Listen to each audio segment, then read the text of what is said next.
I'm now joined by Chris Roberts, OBE, the CEO of the IBA, as well as boxer Rampage Jackson.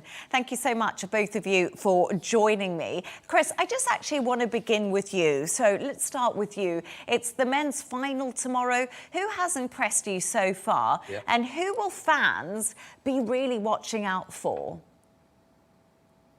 So, yeah, it's been a fantastic event. We've got 13 World Championship finals tomorrow. We've got the Russian National Federation, we've got the Kazakhs, and we've got the Uzbeks. So it's been a strong contingent across Asia and Europe across the East. But fantastic event, and really looking forward to a strong finals tomorrow. And Rampage, tonight we have a WBA World Heavyweight title up for grabs, of course, with Pulev taking on Murat Gassev. Can Pulev defend his title, do you think? Is he favourite to win?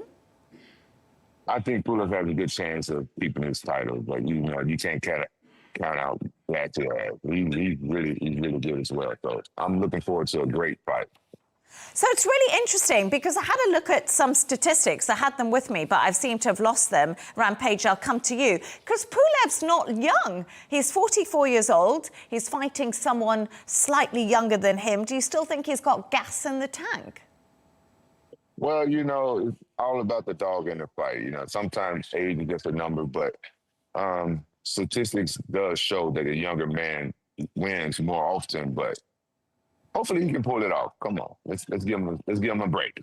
Okay, let's give him a break. I'll be fair to him. Chris, so we've been talking about this big fight that's happening tonight. What is your take on it? Who do you reckon is going to make it? Well, I don't want to say here. I'm just going to hold it back a little bit because I think, it's been really interesting having both fighters here. I've kind of been in the background, with on the administration side. So both great guys, great opportunity. Really great to have this event in Dubai with IBA. So I'm looking forward to the end state result. I'm going to hold my cards close. Probably not right, but that's what I'm going to do. Very diplomatic of you, Chris, almost like a politician. But thank you there. Absolutely. Let's stick with you, Chris, because we have to talk about this upcoming Anthony Joshua-Jake Paul fight that's going to be happening.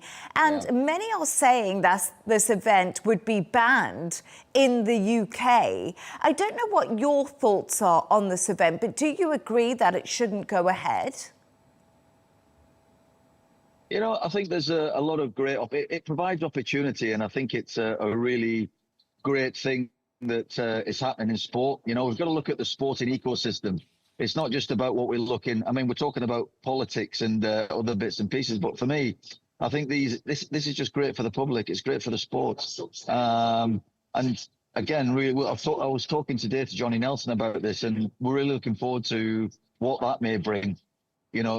Good adversity for boxing, great opportunity for people to see and be part of something different. So in the UK, we're talking about licensed, unlicensed boxing. It's different, but I think it's a good thing. I think it's a good thing. Let's see what AJ does. Let's see where he's at. Yeah, I'm interested to see where AJ's at, because we haven't seen him for a little while. And I lived in London for a long time when AJ was at the peak of his fighting, and there was almost so much hype around his fight. So it'd be good to see him back in the ring. Rampage, I don't know, your thoughts on Joshua and Jake Paul? I think this is a fight, just a money grab, and I think it should be entertaining. Anthony Joshua is a great champion, and Jake Paul coming from a YouTube star and taking love to the sport of boxing. I think it's a great thing, and I think a lot of boxing critics don't like the fight, but I like it because it should be entertaining. That's what I like to do. I like to entertain people, and I like to watch entertainment. So it should be a great fight. It's really interesting because I have heard that, Rampage, and I want to pick up on that with you because many people have said this is just an exhibition. It's all about entertainment, and boxing's losing some of the credibility that it did have before all these big ticket fights with Jake Paul. We saw Jake Paul and Mike Tyson fight. That was quite criticised too. Do you think boxing's sort of losing the tradition by going down this exhibition route? No, not at all. In my opinion, I think that those exhibition fights is just entertainment. Like, those guys are not trying to move up the ranks or, get belts or anything. And let traditional boxing go on with the guys climbing up the ranks and fighting each other, and let the guys who love the sport of boxing do exhibition and, make money and generate money for their family and entertainment. I don't see anything wrong with it. Okay, and Chris, let's talk to you. What about the upcoming fight? I've just mentioned him, between Mike Tyson and Floyd Mayweather. Are you surprised that this is coming to fruition? Or is the kind of boxing combination mainstream fans want to see? Because I'm not going to lie, when I did watch that Mike Tyson fight with Jake Paul, I woke up to watch it. Of course, I watched the whole fight. I kind of felt a bit bad for Mike Tyson because I loved watching him when I was younger, growing up. He was so agile, but he'd kind of lost it. I wouldn't say that Mike's lost it. Mike will never lose it, and I think it's great for people to see Mike going out there doing different things. For me, whilst we talk about exhibition of boxing, this is a separate thing to what we're doing here. It's different business. We've got our IBA Pro event here. We've got the amateur event, World Championships tomorrow. What we're talking about here is something completely different. So it's just interesting to see, people getting together, taking part in these events, and everyone likes to see Mike Tyson. Doesn't matter what he's doing. Yeah, I remember seeing him in The Hangover. But Rampage, I want to ask you a little bit about I mean, that film. Mike Tyson did a great job, didn't he, Rampage? Let's be honest, I agree with you. Yeah, I agree with you. But I want to speak to you a little bit about the actual event, Rampage, that's happening in Dubai. And Chris, you just touched on it. How important is this event for grassroots boxing and for boxing as a whole? And how has it been in Dubai? Has it gone down really well? Have you been impressed?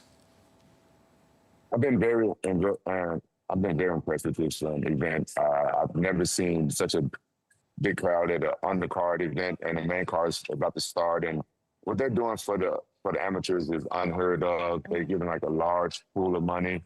That's unheard of. I wish more promoters would step up and start doing this for the sport. You guys really deserve it. Amateurs, they fight 100, 200, 300 fights before they see any money. So, this is great. And Chris, just touching on that, do you think we've seen any stars come up really in the amateur boxing that's been happening in Dubai? We've got a plethora of stars here already. We've seen some new boxers coming through, new talent, but in particular, again, we see the high shiners with Kazakhstan and Uzbekistan and the Russian team, and being really strong. Previous world champions are competing here in Hassan Boy, and we've got Olympic champions here boxing as well. So I think what we've done here is we've provided a great opportunity for boxers to come. It's been an open world championships, not a qualifying event. So we've allowed boxers to come from all four corners of the globe to compete here on an equal footing from day one, post-draw, and to test themselves in these conditions. And, an open-air event at this arena, at this venue, has been absolutely outstanding from the starting to where we come tomorrow to the final. So we'll see some new stars born tomorrow. So looking forward to it. Yeah, absolutely. It is a great stadium. Chris Roberts and Rampage Jackson, thank you so much for joining me this evening. Great to have you on. Enjoy the boxing too.